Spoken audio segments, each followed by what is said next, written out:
He's going to deliver a lecture on control systems today, and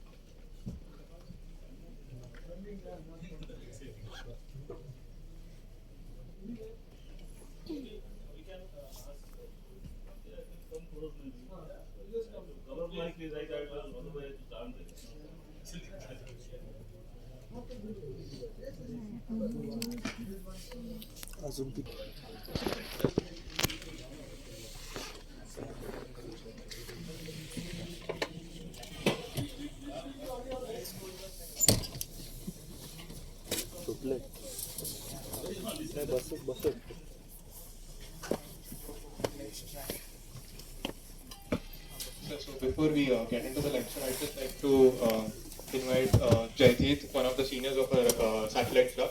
He'll brief everyone about the club and what we exactly do in the CSAT, the Satellite Initiative of College. So I'd like to invite Jaideep. Hello, good morning. I am Jaideep from CVP Satellite Initiative. CVP Satellite Initiative was founded in 2009. It was one of India's pioneering technical clubs in. Hello, yeah. It was one of India's pioneering technical clubs in academia. In 2016, our team etched its name in history by launching India's first passively oriented satellite, designed and built entirely by students.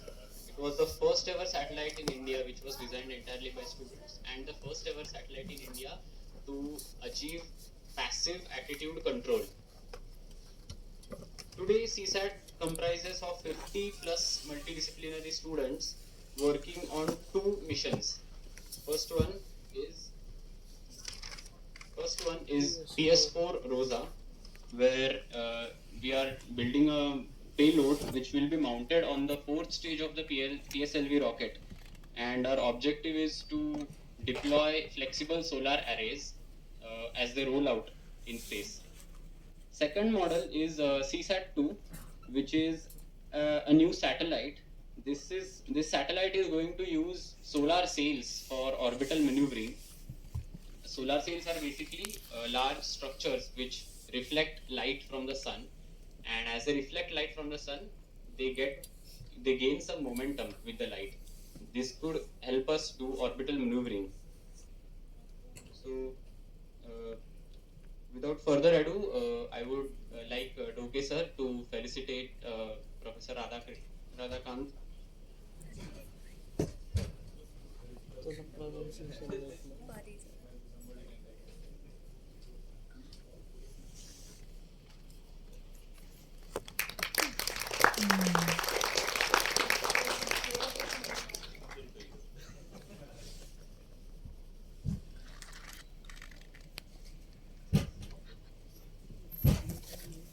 I would like Professor Doke to say a few words.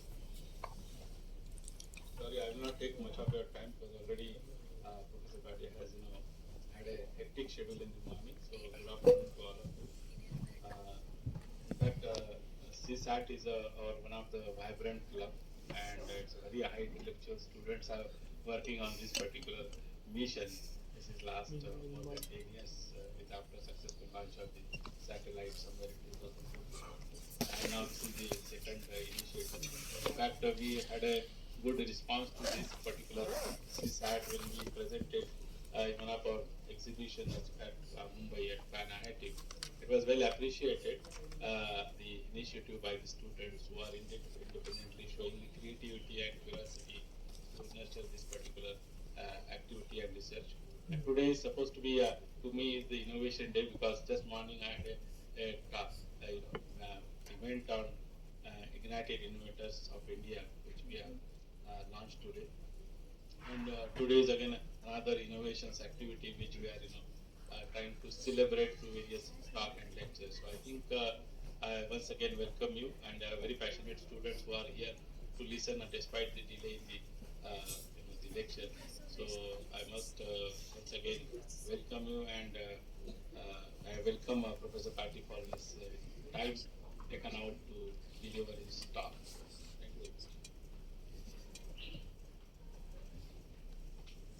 Thank you very much. Thank you, sir. I'd just briefly like to go through the academic journey of Sir Radhakant, sir. So he's been a distinguished scholar and professor from the Department of Aerospace in IISc Bangalore. His academic journey is very exemplary. Yeah, sure, sure. Sir, I'd like to invite you to start the lecture. Those of you interested, you can see my website. All right.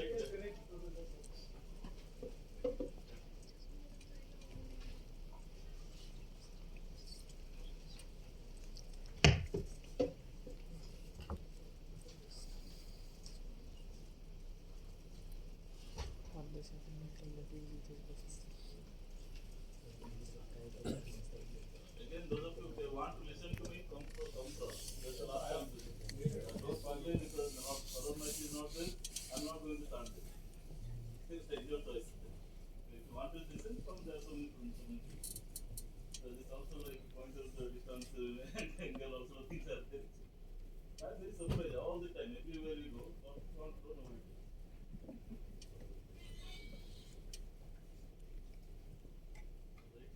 One symbol will also lock.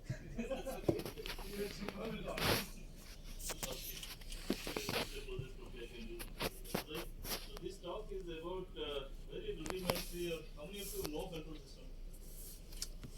How many of you know control system? Almost everybody knows. That's the point talking about. Knowing the control system. Right. So this talk is meant for those people who do not know control system. To get you excited a little bit about that. And how many of you know anything beyond PID control? Anything beyond PID control? No? Then the second and third parts are there. Right? Right? So first part is about stability, which is actually PID kind of guaranteed stability sort of thing. Later on we'll talk. So if you know control system, I'll probably skip some of that. So the very small things and all that. But something will actually, you will see it a different way. That's right. Before that, this is where I come from. He was about to read all that, but let's just get into that. So this is where Indian science is. We've got 6 divisions. And of course, 7th one is coming very quickly, which is health science, medical science and all that. So those of you who are interested in doing your master's PhD and all that, don't look very further. This is entire country sense, this is the best ranked universities for your master's PhD and all those things. It has been like that, and hopefully it will retain like that. Yes, at least in that way. We'll always continue to support for that. So these are our statistics. We got number 1 in NIR ranking all the time. But more important, what catches my eye is something this. Actually, number 1 is research impact globally. So what does that mean? Number of citations per faculty. So if you take number of citations the institute gets per faculty, in the world, we beat MIT, Stanford, or Berkeley, whatever it is, you name it, we beat it. So that means you can say the very highly efficient system. Okay, that whatever you do is not just for fun. Unless there is impact or we see something and things like that, it doesn't normally attract our attention. And that's why a lot of other people also find interesting to cite our work. So this is what it is. So let's move on. If you happen to come to my labs sometime somewhere, they will see that our lab over a period of 2 decades have kind of experienced many results, exposed to many research problems. We started the journey from missile, then something on space, something on drones, something on biomedical, something on air traffic management, something on laser system for which we are collaborating from here.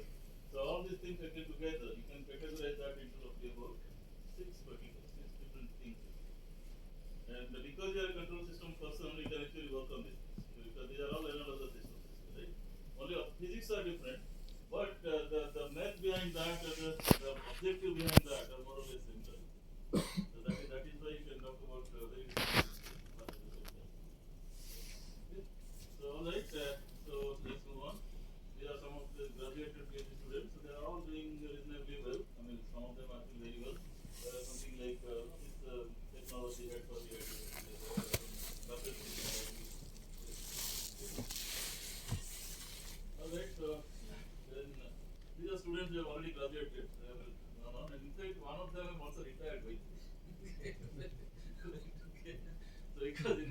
of the retirement age is 56 and she happens to be 56 plus.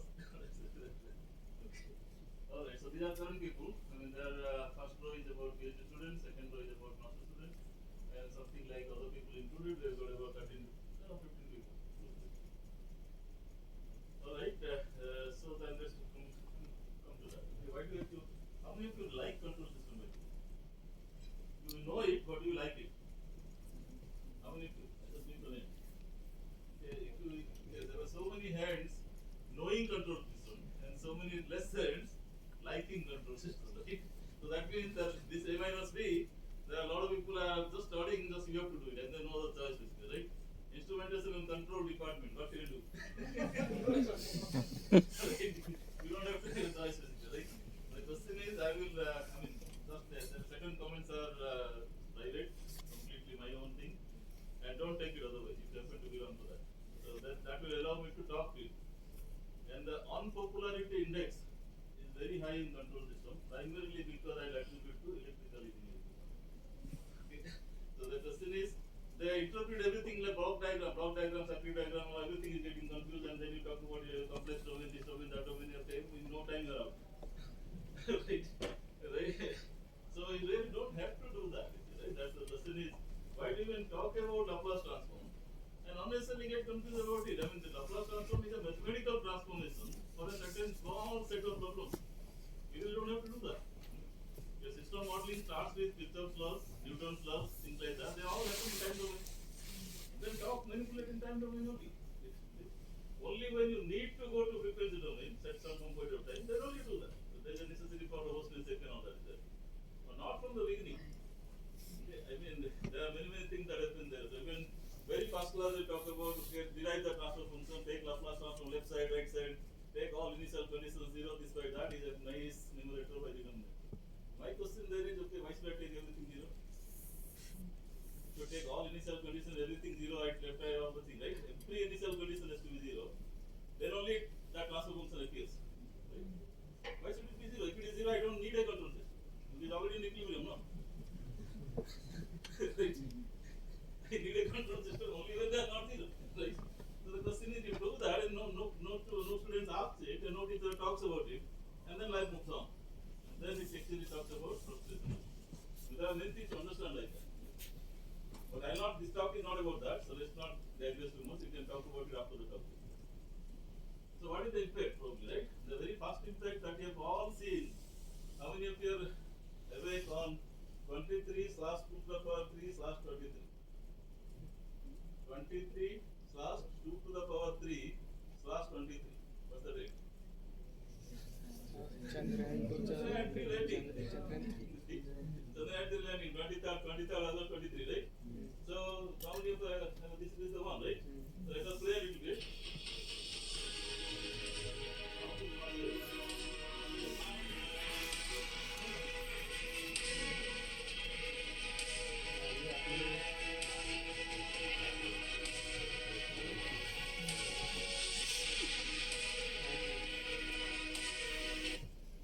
Right? So felt good, obviously. Right? The entire principle is good. So what was the control system's role there? Was there role? Was there any role? Of course, a major contribution from Chandrayaan 2 failure to Chandrayaan 3 is there are 2-3 reasons for that. That's separate talk altogether. I keep talking for different lectures altogether actually. But the gist of that is about 4-5 major problems were there, and one of that happens to be so-called guidance system. It's actually part of control system. So let us see a little bit of who is not very fortunate in that sense. Our lab was deeply involved in Chandrayaan 2 and 3 both. And then don't attribute Chandrayaan 2 to us because what we told that point of time is not implemented. And what was implemented in Chandrayaan 3 happens to be from our lab. Okay, so that is what it is. Let's see that. So he actually came there. I mean, you can now identify. I don't have to take a name, right? So the former chairman now, he came on. This date if you see 29 July is before 23rd August. That the Chandrayaan itself was not gone to me. That point of time he came to IISc and delivered a fantastic talk. And that talk outlines all problems of Chandrayaan to what they've done. And it's still there in YouTube. I strongly recommend all of you to see it. Okay? And the very first time I can see any IISc chairman opening up so much actually. So That is how it is. But as part of his talk, he also talked a little bit about our book. So I'm going to play the video for that. Now, the guidance and control, of course, there has been a lot of contribution from Indian Institute of Science. Professor Padi is here. We had extensive work with him and the students, his students who are there in ISRO.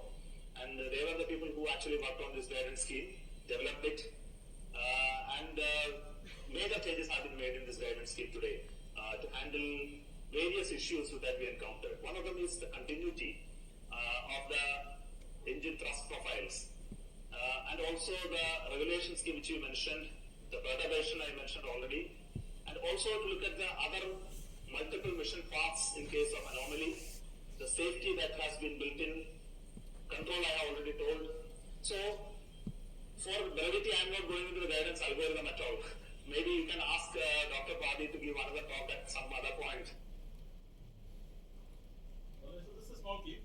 You can just talk about an hour of topics. You can see one minute of that very illustratively is talked about. This is the link point. You can just talk about this seminar talk. You can just take a picture or something. I don't know what it is, and then get into that, or maybe see some person not on the antique talk in IISc. Alright, so this is what it is, and then keep on moving there. So this obviously you can see that the control system actually played a very big role. Right? And that's a separate understanding altogether. We'll do some point of time. But just is okay, part of that journey is that talk about the journey. Journey was not vision at all. The journey was something like 2014 we started culminating in 2023. It was a bumper ride. Sometimes up, sometimes down, sometimes nobody takes the credit, right? Because I'm not part of ISRO. And ISRO believes in doing things themselves. So anything that is outside, they don't take it that easily. So you have to really struggle for getting through that. And then part of that, during that journey, we are asked several questions. Now, who has implemented before? Of course, nobody will be. The research output. No, who will implement? Okay, so first to convince us that okay, things will happen in a good way. Some point of time we have to do hardware experiment also. To that kind of so that. Now I cannot send a Chandrayaan to land on the moon, right? So I can actually, in between Chandrayaan 2 and 3, I call that as Chandrayaan 2.5. Okay. Chandrayaan 2.5 is something that you can see that here. This is implemented in ground. Auto landing, same 4 thrusters. Okay. Same thing it has to come in. Right? So this is the type of demonstration you have to do, and doesn't happen overnight, obviously. So then these videos are shown to the then chairman KC1 also. And then followed by take 1, then of course you have got take 2, take 3, take 50. Right? I'm not going to do that. So it will demonstrate many times and then you talk about that. Now the question is, well, if that is done, then can we really expand on that? Right? Then you talk about, well, you can do that. Then of course research led to Chandrayaan 3 implementation, something like that. I will not take full credit for that. Of course ISRO has also done their way. And it turns out that ultimately, under certain conditions, whatever we have done through optimal control approach, and whatever they have done, some heuristic approach, extension, whatever you can say, both turned out to be very overlapping. That under certain conditions, both are same. So that is the one condition. Alright, so that's what it is. Now we have also worked on Aditya L1, and that's a complete realization, of course. And that is it. And Aditya L1 is, this attitude control followed with, it's an unstable orbit way. The other orbits are typically one direction unstable. So you have to keep on doing session keeping very frequently. So then also have implemented. Alright, now this particular thing also people have seen. Yes? Space people, so they think that. SpaceX. Right.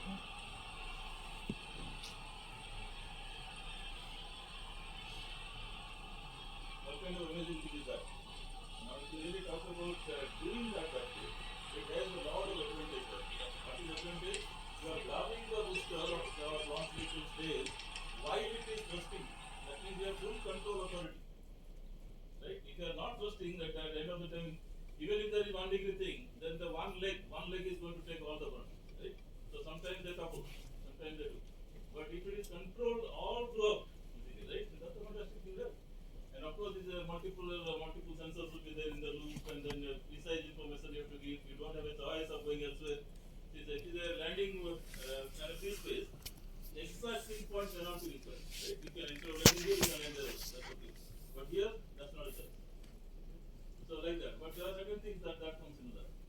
think only space is there. Of course, you will be surprised that space is not the only thing. Space is of course there. Okay, that's how it is. Let us see some of the things.